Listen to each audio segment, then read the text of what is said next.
आज का जो पहला सबक है वो सबक है फिलिपियों 3 अध्याय। फिलिपियों की पुस्तक 3 अध्याय और उसकी 13वीं और 14वीं आयत। हम लोग 12वीं से इसको पढ़ेंगे। यह मतलब नहीं कि मैं पा चुका हूं या सिद्ध हो चुका हूं, पर उस पदार्थ को पकड़ने के लिए दौड़ा चला जाता हूं जिसके लिए मसीह यीशु ने मुझे पकड़ा था।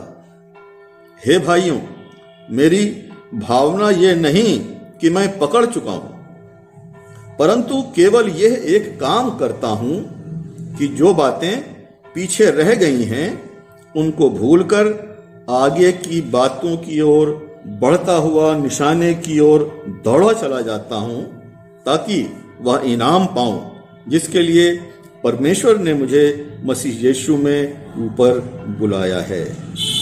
आमीन। हम लोग प्रार्थना में चलेंगे। ओ प्यारे पिता परमेश्वर, बड़ी इज्जत बड़े सम्मान के साथ अपने सरों को आपकी इस हैकल में आपकी हुजूरी में हम लोग झुकाए हुए हैं। पिता, आपसे प्रार्थना है पिता परमेश्वर कि हमारे साथ हों, मुझे अपने हाथों में लें, इस्तेमाल करें प्यारे पिता परमेश्वर, ताकि आज जो संदेश आप अपने लोगों तक मेरे माध्यम से पहुंचाने वाले हैं वो ठीक से पहुंच सके। इसके साथ ही साथ यहाँ बैठे हुए लोगों के साथ, इस संदेश को सुनने वालों के साथ हों पिता परमेश्वर, और होने दीजिए कि जो भेद की बात आज आप उन्हें बताना और सिखाना चाहते हैं उसको वो ठीक से ग्रहण कर सकें, अपने दिलों में लेके जाएं और दूसरों को भी बांटने वाले हो सकें। यीशु मसीह के नाम से मांगते हैं, आमीन। आज मैं अपनी बात को शुरू करते हुए करीब आप लोगों को इस कलीसिया, जो ये मेथोडिस्ट चर्च बहराइच की कलीसिया है, इसको हम करीब 35 साल पीछे लेके जाना चाहते हैं। करीब 85-86 के आसपास यहाँ पे पादरी हर्बर्ट एबल हुआ करते थे, और उनके समय में यहाँ बहुत से यूथ थे, कलीसिया बड़ी थी। सीएनआई चर्च तब तक नहीं बना था, लेकिन वो वर्किंग में नहीं था। तो ये एक मेथोडिस्ट की बड़ी कलीसिया मानी जाती थी, और उसमें बहुत सारे मेंबर्स हुआ करते थे, और जवान और बच्चे काफी से थे। एक बार क्रिसमस में हम लोग पादरी साहब के डायरेक्शन में क्रिसमस प्ले कर रहे थे, और यहीं पर 2 बार हुआ। हाँ, हम लोग इसी जगह पे हम लोगों ने बेंच लगा करके स्टेज बनाया था, और स्टेज बना करके हम लोगों ने क्रिसमस का ड्रामा करने की कोशिश की थी।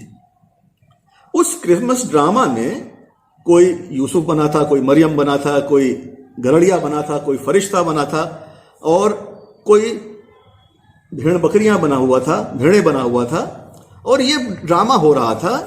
और एक छोटी बच्ची जो उस समय करीब 4-5 साल की रही होगी, अब तो खैर बड़ी हो गई होगी, वो करीब कम से कम 40 साल के आसपास होगी वो, लेकिन मैं उस घटना को आपको बताना चाहता हूं। वो करीब 4-5 साल की जो लड़की थी, उसके लायक कोई सुटेबल रोल नहीं मिल रहा था।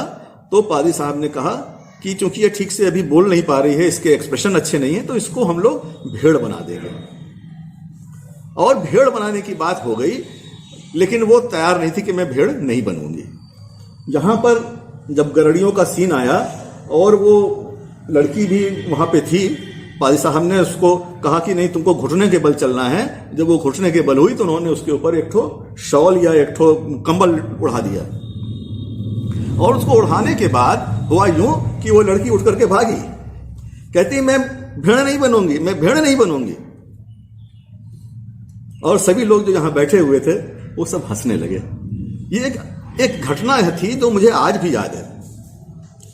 उसका कारण ये था कि वो लड़की भेड़ इसलिए नहीं बनना चाहती थी क्योंकि वो ये देख रही थी कि ये मरियम बनी है लड़की, ये यूसुफ बना है, ये फरिश्ता बना हुआ है, ये मजूसी बने हुए हैं, और इनका कितना अच्छा अच्छा मेकअप हो रहा है, अच्छे अच्छे कपड़े उनको दिए गए हैं पहनने के लिए, और उन कपड़ों को पहन करके एक बिल्कुल अलग से दिख रहे हैं, कितने अच्छे से लग रहे हैं। वो चाहती थी कि उसका भी मेकअप किया जाए, उसको भी कोई अच्छा सा कपड़ा, अच्छी सी ड्रेस पहनाई जाए, ताकि वो भी यहां पे खड़े होकर के प्ले को कर सके।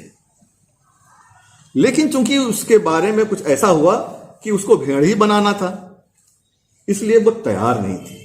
मतलब वो अपने उस रोल से, उसको जो रोल दिया गया था, उससे वो संतुष्ट नहीं थी, बिल्कुल भी संतुष्ट नहीं थी वो। विलियम शेक्सपियर हुए हैं हमारे, बहुत से लोग जानते हैं, उनके बारे में पढ़ा भी होगा। वो बहुत अच्छे कहानीकार और बहुत अच्छे कवि हुए थे। उन्होंने कुछ बातें कही हैं जो कि आज भी कोट की जाती हैं। उन्होंने एक बात ये कही थी कि ये संसार जो है एक स्टेज है, और जितने नर और नारी हैं, जितने स्त्री पुरुष हैं, वो सब उसमें अभिनेता हैं।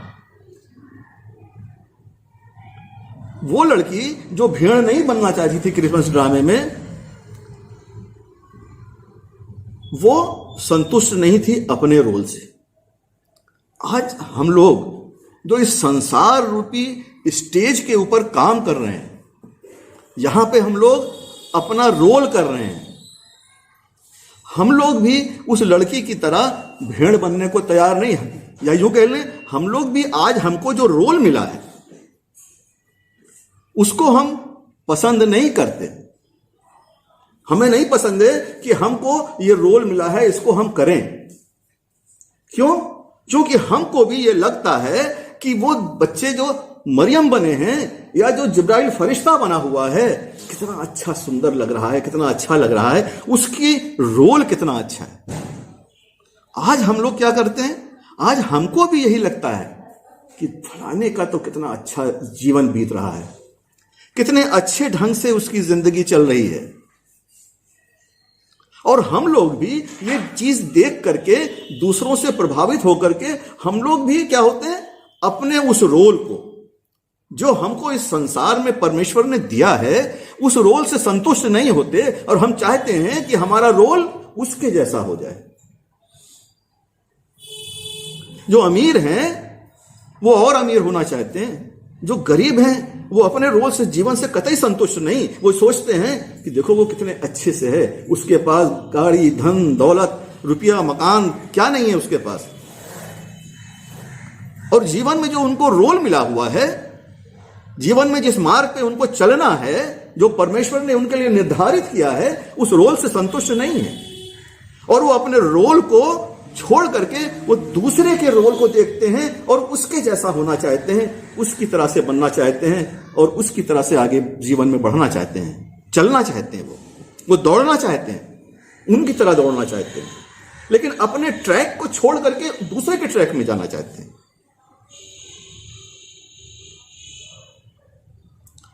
एक छोटी सी नहीं, घटना बहुत बड़ी है, लेकिन वो हमको एक बहुत बड़ा संदेश भी देती है।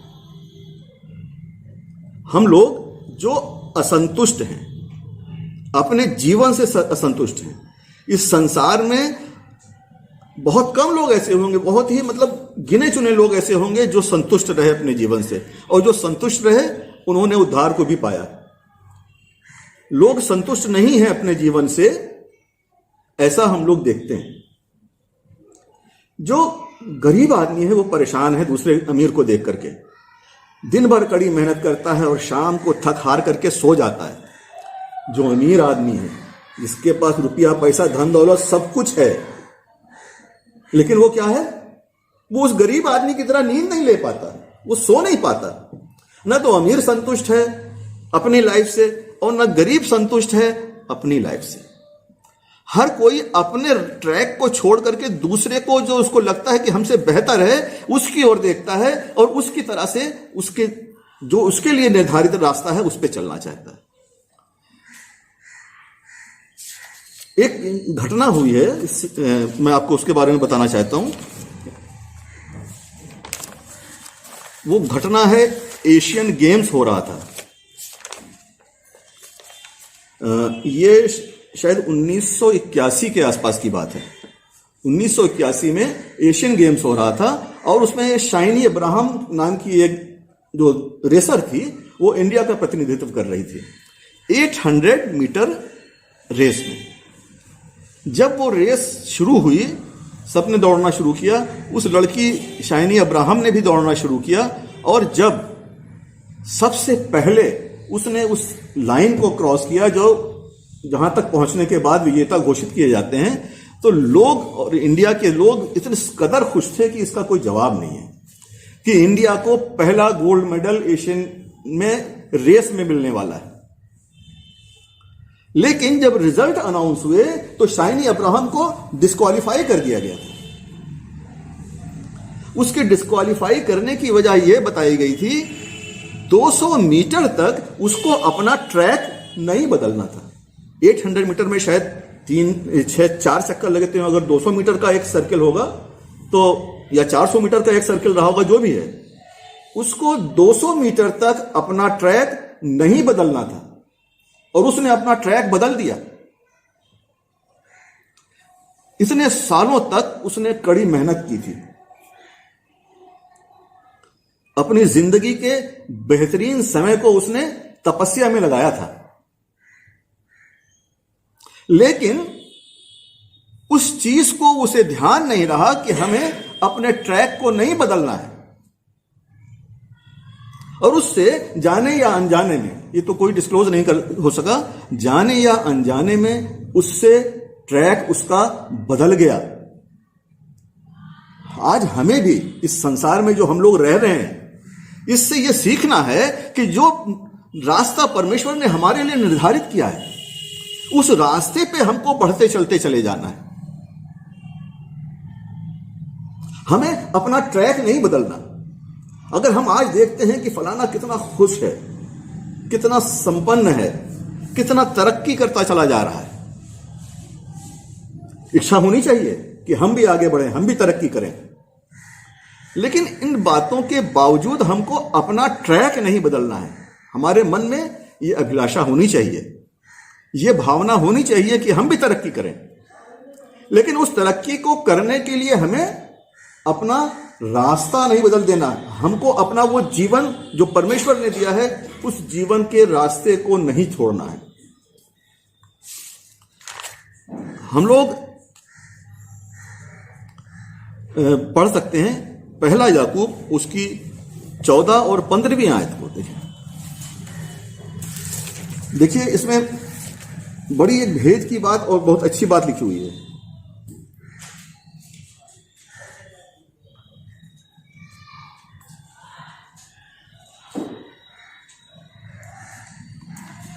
यहां पे यूं लिखा हुआ है, धन्य है वह मनुष्य जो परीक्षा में स्थिर रहता है, क्योंकि वह खरा निकलकर जीवन का वह मुकुट पाएगा जिसकी प्रतिज्ञा प्रभु ने अपने प्रेम करने वालों से की है।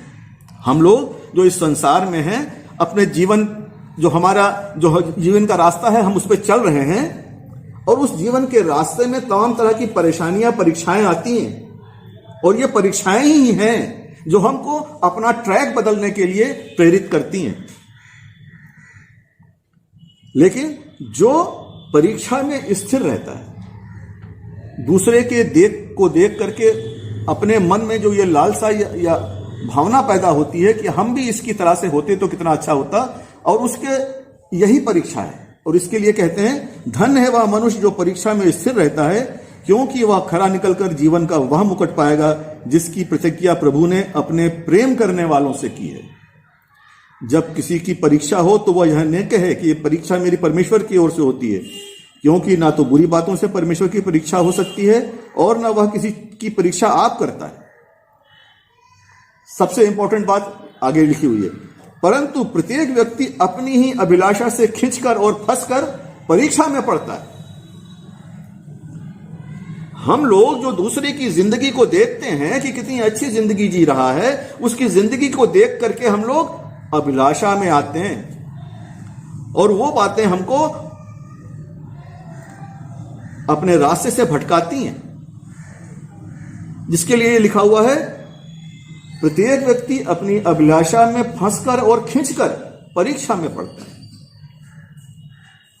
हमको दूसरों को देख करके ऐसा अभिलाषी नहीं हो जाना चाहिए कि हम परीक्षा में पड़ जाएं, उसका जैसे जीवन बिताने के लिए हम कोई गलत काम को करने लगें, उसके जैसे जीवन को जीने के लिए हम अपने उन आदर्शों को छोड़ दें, हम अपने उन चीजों को छोड़ दें जो हमको परमेश्वर ने बताया है कि हमको मसीहों को किस तरह से इस जीवन में, इस जिंदगी में रहना है। आगे देखिए लिखा हुआ है, फिर अभिलाषा गर्भवती होकर पाप को जनती है। हमारे अंदर तरक्की करने की भावना होनी चाहिए, लेकिन यह नहीं कि इस अभिलाषा इस कदर हो जाए कि वो पाप को जन्म दे दे। हमारे दिलों में पाप कहां पैदा होता है? हमारे मनों में, हमारे दिलों में पैदा होता है। हमारे दिलों में कोई ऐसी बात ना आने पाए कि जो पाप जिसकी वजह से हमारे जीवन में आ जाए, हम गलत रास्ते पे चले जाएं। इन बातों का हमें ध्यान रखना है। देखिए, अच्छे जीवन की चाह सबको होनी चाहिए और हमें इस तरह से परीक्षा में नहीं पड़ना है कि हम गलत रास्ते पे चले जाएं, हम अपने ट्रैक को बदल दें। और अगर हम ट्रैक को बदलते हैं तो हमारे साथ भी जैसे शाइनी अब्राहम के साथ हुआ, सब कुछ करने के बाद भी, जीवन में सारे भले अच्छे काम करने के बाद भी, अच्छा भला जीवन बिताने के बाद भी, जो कि हमारे अपनी नजर में है कि हम कितने अच्छे हैं, कितना अच्छा काम कर रहे हैं, हो सकता है परमेश्वर की नजर में जो जज करने वाला है, उस रेस में जो जज करने वाले लोग बैठे थे, उन्होंने ये पाया कि उसने अपना ट्रैक बदल दिया समय से पहले। हम लोग अपने ट्रैक को न बदलें। तो एक सवाल ये उठता है, तो क्या हम अगर गरीब हैं, परेशान हाल हैं, बीमारी में हैं, तो क्या हम उसी हालत में अपने आप को बनाए रखें? सवाल उठता है। इस सवाल के लिए हम लोग देख सकते हैं मत्ती की इंजील 6 अध्याय और उसकी 32 और 33वीं आयत को। मत्ती की इंजील 6 अध्याय या 31वीं आयत से हम लोग देख लें। इसलिए तुम चिंता करके ये न कहना कि हम क्या खाएंगे या क्या पिएंगे या क्या पहनेंगे, क्योंकि अन्य जातीय इन सब वस्तुओं की खोज में रहते हैं, पर तुम्हारा स्वर्गीय पिता जानता है कि तुम्हें इन सब वस्तुओं की आवश्यकता है। वो जानता है, परमेश्वर हमारा जानता है कि इसको भी अच्छे जीवन की अभिलाषा है, वो भी अच्छा जीवन जीना चाहता है और वो भी हमको अच्छा जीवन देना चाहता है। ऐसा नहीं कि वो हमको परेशान हाल, गरीबी में, बीमारी में, उस कंडीशन में देख के खुश होता है, वो भी हमको अच्छा जीवन देना चाहता है।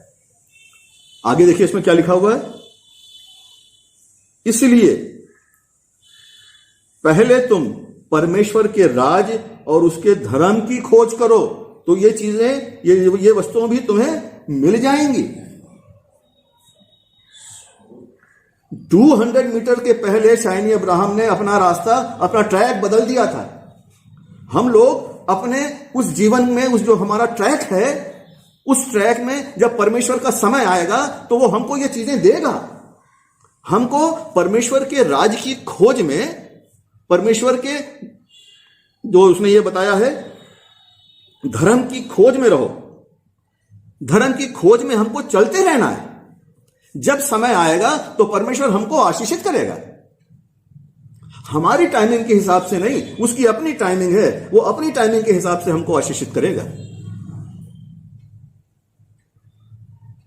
ये कतई मतलब नहीं ईसाई जीवन बिताने का कि हमने अगर बीमारी में है, अगर हम गरीबी में हैं, अगर हम परेशान हाल हैं, अगर हमारे पास घर नहीं है, हमारे पास गाड़ी नहीं है, हमारे पास और तमाम चीजें नहीं है, तो हम उसी में रहें, उसी में संतुष्ट रहना है हमको। मानव स्वभाव है और हम क्योंकि परमेश्वर के चुने हुए लोग हैं, हमारा हक बनता है कि हम भी अच्छी जिंदगी बिताएं। लेकिन उसके लिए हमें करना क्या है? पहले धर्म की खोज करना है, उस रास्ते पे चलते चले जाना है जो परमेश्वर ने हमारे लिए बनाया है। हर एक व्यक्ति के जो फिंगरप्रिंट्स हैं वो अलग अलग होती हैं, सबका डीएनए अलग अलग होता है। इसी तरह से परमेश्वर ने हर एक व्यक्ति के जीवन के रास्ते को निर्धारित किया है। हर एक के लिए अलग अलग रास्ता है। दो लोग जो एक ही घर में एक साथ रहते हैं, उन दोनों के लिए अलग अलग रास्ता है। अगर हम समय से पहले, परमेश्वर का समय नहीं हुआ उससे पहले उतावले होकर के हम किसी चीज में कूद पड़ते हैं, तो हमारे धर्म के राज की खोज जो है, या धर्म की खोज जो है, वो ब्रेक हो जाती है। और जो परमेश्वर की आशीष हमको मिलना चाहिए, वो हमको आशीषें नहीं मिलती। हमको संयम के साथ, सब्र के साथ जो रास्ता परमेश्वर ने हमको दिया है, उस पर दौड़ते और चलते चला जाना चाहिए। और जो लोग ऐसा करते हैं, वो सब कुछ पाते हैं।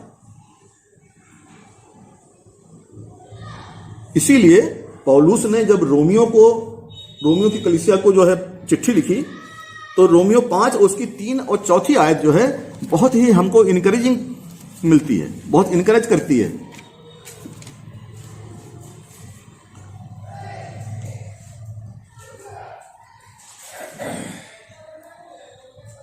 केवल यही नहीं, वरन हम क्लेशों में भी घमंड करें, यही जानकर कि क्लेश से धीरज और धीरज से खरा निकलना और खरे निकलने से आशा उत्पन्न होती।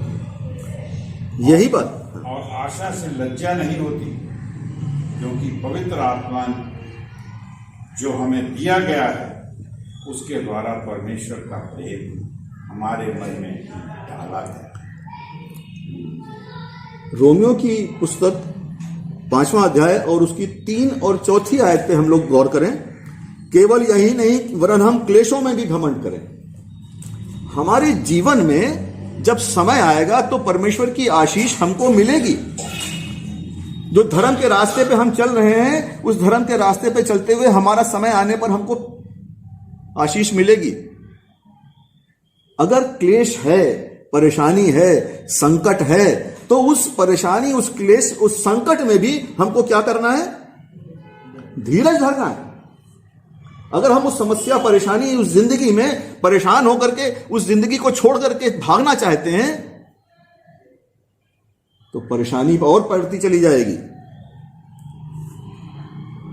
केवल यही नहीं, वरन हम क्लेशों में भी घमंड करें। क्यों घमंड करें? इसलिए कि परमेश्वर हमको समय आने पर हमको आशीषें देगा, इन परेशानियों को दूर करेगा। यह जानकर कि क्लेश से धीरज होता है, क्लेश से धीरज होता है, और धीरज से खरा निकलना होता है। जब परीक्षाएं पड़ती हैं तो मुझसे खरे निकलते हैं, और खरे निकलने से आशा उत्पन्न होती है, और आशा से लज्जा नहीं होती। आशा क्या है? हम सब जितना फेथ, जितना जो विश्वास हम लोगों का है, वैसा फेथ और लोगों का नहीं मिलता। हम किस बात की आशा करते हैं? हम इस बात की आशा करते हैं कि हम मरने के बाद हमारा एक समय न्याय होगा, और हम फिर सब आपस में मिलेंगे, और हम सब एक दूसरे को देखेंगे जो हम गुजर चुके हैं, और हम लोग परमेश्वर के राज में दाखिल होंगे। क्योंकि परमेश्वर ने हम लोगों से ऐसा प्रेम किया कि उसने अपना इकलौता बेटा यीशु मसीह इस संसार में दे दिया, ताकि हम लोग उस पर अगर विश्वास करें तो नाश ना हो, बल्कि अनंत जीवन पाए। यही तो हमारा विश्वास है, यही तो हमारी आशा है। इस आशा को हमें बचाए रखना है। संसार की समस्याओं, परेशानियों, क्लेश में अपनी आशा को टूटने नहीं देना।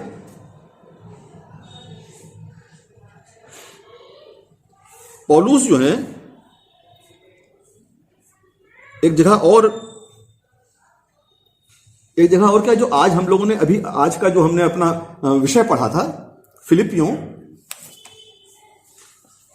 जो हमारा आज का सबक था, फिलिपियों 3 अध्याय,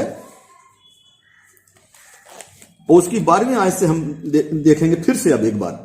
यह मतलब नहीं कि मैं पा चुका हूं। फिलिपियों 3 अध्याय और उसकी 12वीं आयत। यह मतलब नहीं कि मैं पा चुका हूं, यह मतलब नहीं कि मैं पा चुका हूं या सिद्ध हो चुका हूं। आज हम लोग भी इस स्थिति में हैं कि हम लोग उस धर्म के मार्ग पर चलते हुए उस चीज को पा चुके हैं, ऐसा नहीं है। हम लोग लगातार उस चीज को पाने के प्रयास में प्रयासरत हैं, अपनी कोशिश को हम लगातार कर रहे हैं। पौलुस भी यही कह रहा है, यह मतलब नहीं कि मैं पा चुका हूं या सिद्ध हो चुका हूं, पर उस पदार्थ को पकड़ने के लिए दौड़ा चला जाता हूं जिसके लिए मसीह यीशु ने मुझे पकड़ा था, जिसके लिए आज हम सब मसीही हैं। हम सबको भी मसीह ने पकड़ा है। हम लोग आज मसीही हैं, इसीलिए तो मसीही हैं। हे भाइयों, मेरी यह भावना नहीं कि मैं पकड़ चुका हूं, परंतु केवल यह एक काम करता हूं कि जो बातें पीछे रह गई हैं उनको भूलकर, जो बातें हमारे जीवन में पहले रह गई हैं हम उनको भूल जाएं।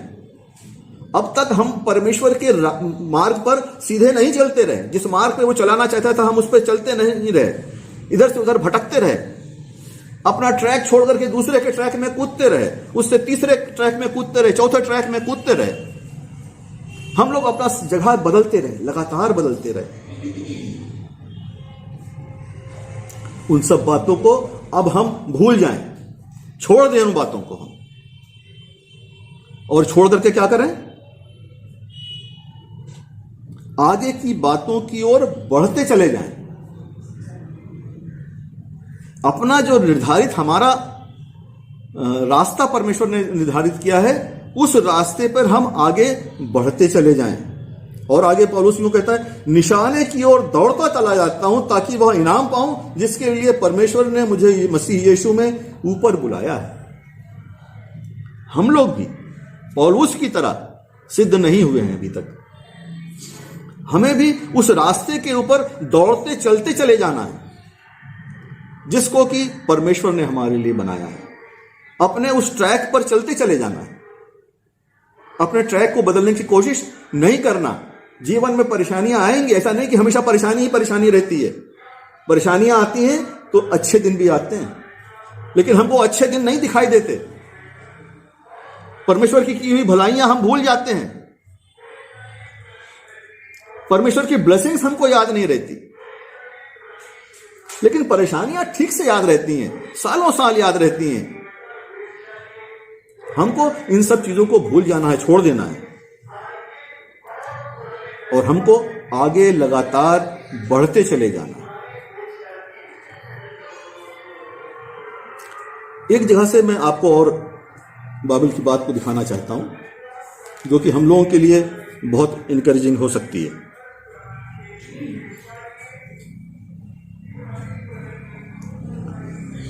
दूसरा तीमुथी और चौथा अध्याय और उसकी 7वीं आयत में देखिए क्या लिखा हुआ है। मैं अच्छी कुश्ती लड़ चुका हूं, मैंने अपनी दौड़ पूरी कर ली है। मैं अच्छी कुश्ती लड़ चुका हूं, यह पौलुस कह रहे हैं अपने जीवन के आखिरी समय में। अपने जीवन के आखिरी समय में वो ये कहते हैं कि मैंने अपनी दौड़ पूरी कर ली है, मैंने विश्वास की रखवाली की है। वही विश्वास हम लोग हर इतवार को जब यहां चर्च में जमा होते हैं तो रसूलों का अकीदा पढ़ते हैं, साथ साथ दोहराते हैं। हमारा विश्वास है, हमारा भरोसा है। पौलुस कहता है कि मैंने अपनी दौड़ पूरी कर ली है, मैंने विश्वास की रखवाली की है। भविष्य में मेरे लिए धर्म का वह मुकुट रखा हुआ है जिसे प्रभु जो धर्मी और न्यायी है मुझे उस दिन देगा, और मुझे ही नहीं वरन उन सबको भी। पौलुस कहता है खाली मुझे नहीं मिलेगा बल्कि उन सब लोगों को भी जो उसके प्रकट होने को प्रिय जानते हैं। काश हम लोग भी पौलुस की तरह यह कह सकें अपने आखिरी समय में कि मैंने दौड़ को पूरा किया है, मैंने अच्छी कुश्ती लड़ी है और मैंने दौड़ को पूरा किया है। आइए हम प्रार्थना करें। प्यारे पिता परमेश्वर, बड़ी इज्जत बड़े सम्मान के साथ आपकी हुजूरी हम अपने सरों को झुकाए हुए पिता परमेश्वर हम लोग यहाँ पर मौजूद हैं। पिता परमेश्वर, आपसे प्रार्थना है कि हम लोग अपने सही ट्रैक पे चलें, अपने सही रास्ते पे चलें जो पिता परमेश्वर आपने हमारे लिए निर्धारित किया है, ताकि पिता परमेश्वर हम लोग भी जब अपने आखिरी समय में हों तो अपने इस विश्वास से कह सकें, भरोसे से कह सकें पिता कि हमने अच्छी कुश्ती लड़ी है, हम आपके बताए हुए रास्ते पे चलते रहे हैं और हमको धर्म का वो मुकुट जो मिलना है वो हमारे लिए रिजर्व है, हमको मिलेगा पिता परमेश्वर। यहाँ बैठे हुए हर एक जन के साथ हो, होने दीजिए पिता परमेश्वर आपका ये वचन लोगों के दिलों में काम करे, 60, 70, 100 गुना फल लाए, और पिता परमेश्वर होने दीजिए कि ये दूसरों को भी जाकर के इस वचन को बांटने वाले हो सकें। यीशु मसीह के नाम से मांगते हैं, आमीन।